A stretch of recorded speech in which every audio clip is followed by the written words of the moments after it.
Hey guys, how's it going? Sam here and welcome back to the channel. So today we are finally going to be starting the painting process for my Goblin Mage in the style of Blizzard.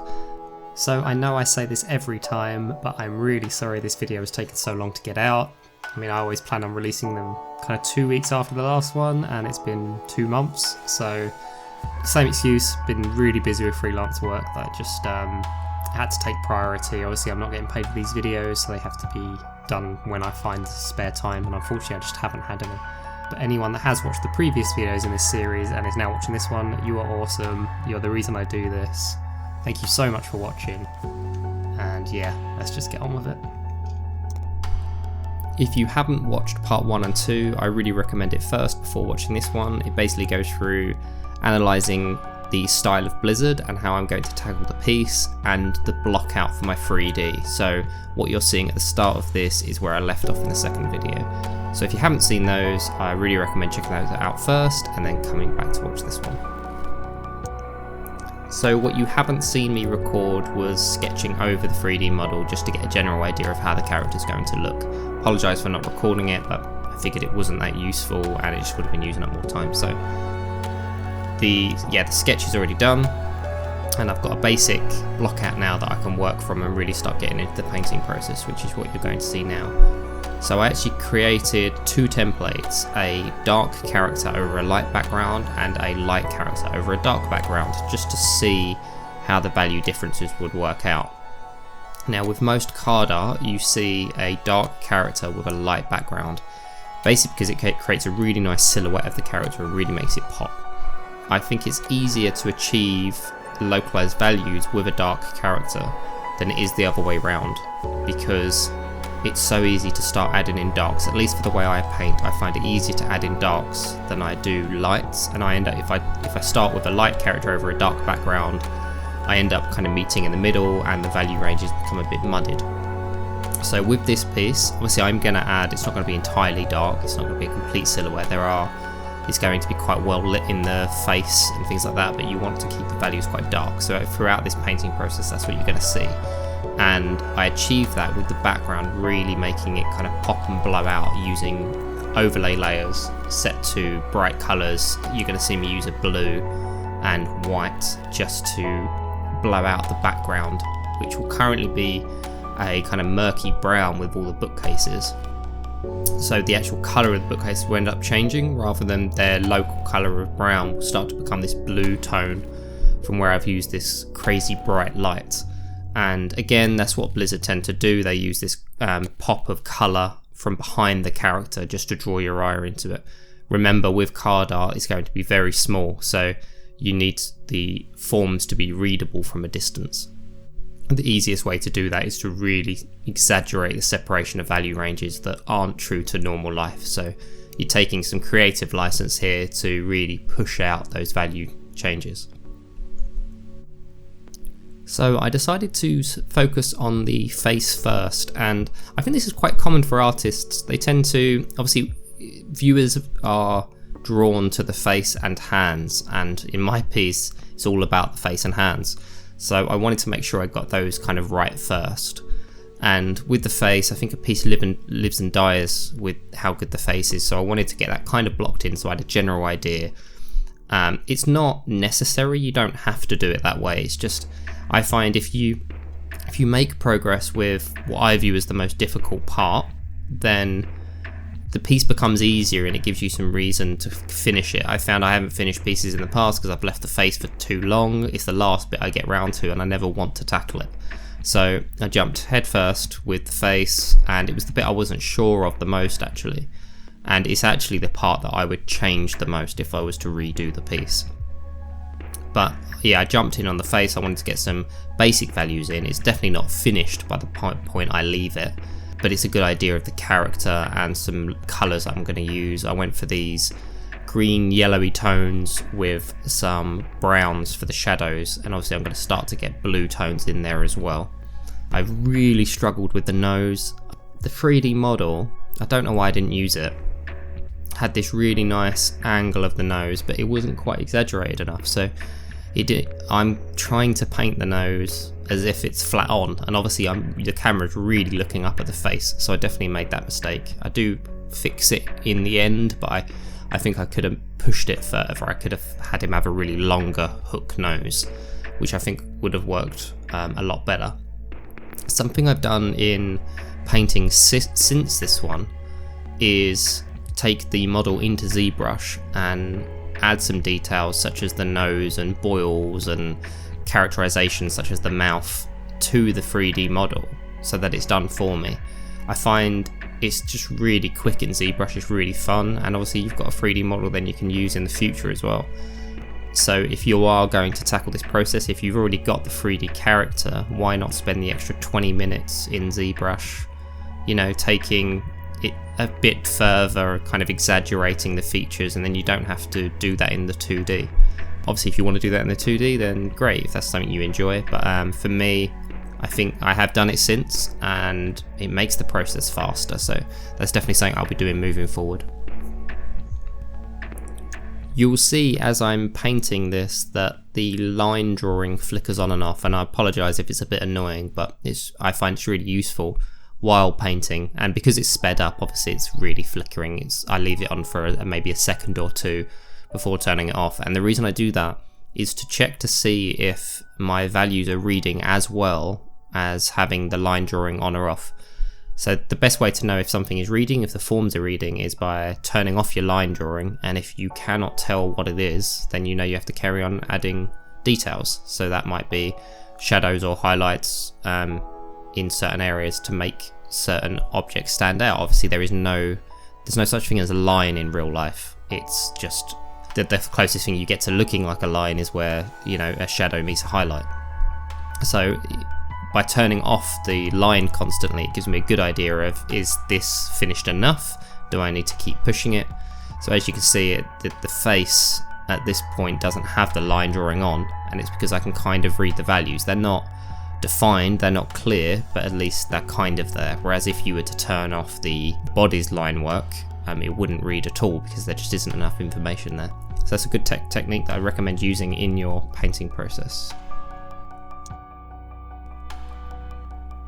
Another small technique that I really recommend using that I definitely don't use enough is to flip your image quite regularly, and the reason for that, I mean, it's quite a common technique, so I'm sure a lot of you already know this, but the reason is your eye becomes it gets used to the image that you're looking at if you're looking at it for a long time, and you stop seeing errors. It's a bit like if you're writing something and then you go back and read it a day later and there's loads of spelling mistakes that you just couldn't see. It's because you know the subject matter so well, and your brain becomes acclimatized to what you're trying to create. It stops seeing the errors. I find it a lot with drawing, and especially painting faces. They always end up a bit wonky if you don't flip the image enough. So I actually set a shortcut to flip image. As far as I'm aware in Photoshop, that doesn't come standard. I think you have to add that. I mean, don't take my word for that, I might be wrong, but I definitely set a flip layer and a flip image next to each other on the keyboard. I actually removed Control Q, which is quit, because I have never found a use for quit in Photoshop. It's the worst one you can hit, surely, especially the fact I think it's in the standard, it is next to flip image, or flip layer, sorry. So I'd recommend maybe going into your settings and playing around with changing your shortcuts to suit your needs. But yeah, that works really well for me, so I can recommend that one. So the main painting process that I use, I don't think I've actually explained before in a video, is by using the solid round brush. You can do it with any brush as long as it has pressure sensitivity. And I lay down one value, so let's say it's a dark value, and then I colour pick that value, and then I lay down over the top. Now what that will do, let's say I'm adding a dark value I'm adding black to white. Now I lay down the black, which will be full black because I'm pushing fully, and then next to that there's some whites, and then I colour pick the black again, and let's say I do it half pressure, so then it brings up this kind of mid-tone grey. Then I colour pick that and then do half tone pressure again, which brings up a lighter grey, and I find that's an easy way to get different values without having to constantly change your colour.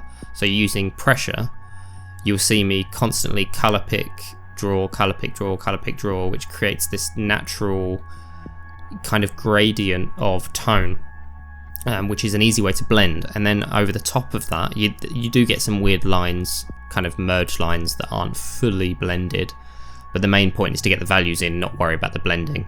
I then use a mixer brush, if I need it, over the top to blend the brush marks, just to kind of hide some of the brush marks you don't want, or kind of amplify some that you do. So if you want to look more painterly, you can use the mixer brush set to a chalk brush or an oil painting brush, something like that, to add in textural detail. So that's the main way I paint. You'll see it quite a lot. That's why you constantly see me flick between brush and colour picker. Obviously there is a shortcut. I'm in the habit of clicking I and B. So I go I for colour picker, then B for brush, and I do it so quickly it's not an issue, but the actual quicker way I think is just to hold Alt to bring up the colour picker. So I'd recommend that process, but I've been doing the I and B for so many years that my hand basically hovers over those buttons, and I can do it so quick I don't even notice I'm doing it. So one thing I know I really need to work on is materials and fabrics. I'm just awful at them. I need to spend a few days really knuckling down on some studies of fabrics. I know I can do it in 3D. I think it's Marvelous Designer is out now, that's just awesome for this kind of thing, but up until now I've avoided it, and I need to learn how to do it in 2D, so I'm definitely going to spend some time focusing on that, because I have a habit of kind of playing it safe with materials or the clothing choices I make, because I don't want to draw the fabric, and one, it's lazy, and two, that's it's the reason it's taken me a really long time in my career to improve as an artist, is because I have that attitude of, if I'm bad at something, avoid it. Which, I mean, is the worst attitude you can have in life, isn't it? Let's be honest. So I really need to work on that. I need to kind of address certain things that are issues for my art and really start working on them to improve them. The main one being drawing, really. I really need to work out how to be good at drawing. But that's for another video. So yeah, the fabric in this piece, it ends up being okay, because it ends up being kind of mostly covered by this green gas that I have in the piece. But as you can see now, the fabric doesn't read as fabric, it's a bit wishy-washy. I never really know how to lay down folds and how shadows and light interact with that. I always tend to make materials look shiny by adding too much lights. I think a lot of beginning artists struggle with changing materials. So as an example, the pauldron will pick up highlights way more than the fabric, if it's, let's say, cloth as an example, because the specular on metal is way higher than on fabric. And I think beginning artists tend to miss this. I know I miss it now. I mean, I wouldn't class myself as a beginner, and I still miss it. It's just when you've got so many things to think about with a painting, often the materials kind of get left by the side. So that's something I definitely need to focus on. So one thing I did want to discuss was how to attack a painting like this systematically. There are a few things I've done in this painting that I think were a benefit as far as process goes, and that is, as you can tell in the final piece, you've seen it, that there is a green smoke coming from the bottle that wraps around the character's fingers and runs across his chest. If I was painting this traditionally, obviously you'd get that in pretty quick, because it would cover half your detail, and in a traditional painting you tend to build up everything at once. The great thing about digital painting is that I can do so many things with layering effects, especially when you're adding like a special effect like a glowing light. So I knew I wanted the kind of green kind of smoke coming out of the bottle to be very vibrant and draw attention to the character. So that will change the lighting on the character's hand, on his face. But as you can tell, I haven't added it in yet. And the main reason being is that I wanted to get the base values in without the light affecting them first. And then I can change everything else using overlay layers or multiply layers or whatever you need to use. And I find that if you do it that way, being able to turn the layer on and off makes things so much easier to edit. So as an example, let's say I didn't work that way. I added the smoke in from the start, and because the smoke covers half of his chest, I didn't paint the chest in. Let's say this was for a client and the art director said, hey, the smoke is not working, I want you to completely change the location of the smoke or how transparent it is, or any other change, the shape of it as an example. You'd be trying to paint under layers, trying to work out how to go back and add the chest colours in. And yeah, you can do that, and maybe it's not too difficult in this situation, but having it as one layer that I've painted in at the end means I can just turn it on and off. So if an art director came in and said, hey, the smoke isn't working, can you get rid of it? 2 seconds later it's gone and I've still got all the remaining detail.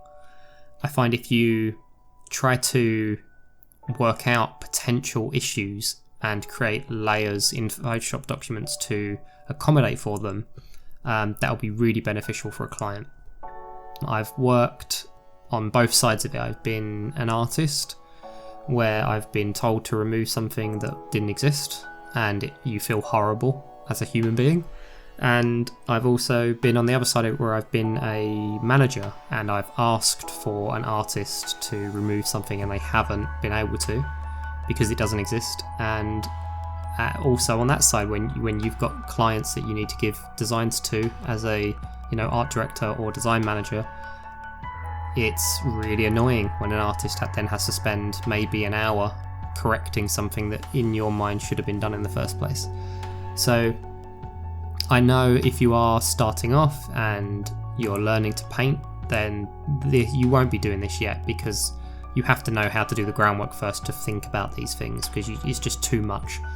But if you're comfortable with your painting process and you feel like you can get good results each time without having to worry about your process, maybe review it, maybe sit back and think about how that works if someone wants to make a change, and how easy those changes can be. Because if you're in a studio and they want changes, then that's beneficial, but also if you're freelance and you're spending your own time making changes, you'll become a bit bitter towards the client when they've asked for a change that is completely within their right to do so. So that's definitely something to bear in mind. As an example, everything in the foreground was rendered on a completely separate render, so the books exist behind the character, as an example. There is a limitation to it. For example, the desk, anything below the desk just doesn't exist. I didn't render it because I knew I would want that desk to be there. So there is a logical, you don't need to paint everything in a scene just in case someone asks to remove it. That big desk, that's a very big part of the scene that needs to be there to make the composition make sense. So if someone asked to remove that, you'd kind of argue, well, what's going to be there instead? You'd want something there, And again, that's another reason that 3D is great. I've got a camera set up with a render of this scene. If I need to get rid of that desk, I can turn it off and take a render of the books behind. Now that'll be way quicker than trying to paint it, for example. So yeah, this is definitely something to bear in mind. Like I said, it's not integral to being an illustrator or a concept artist, but from a client's point of view, it really helps.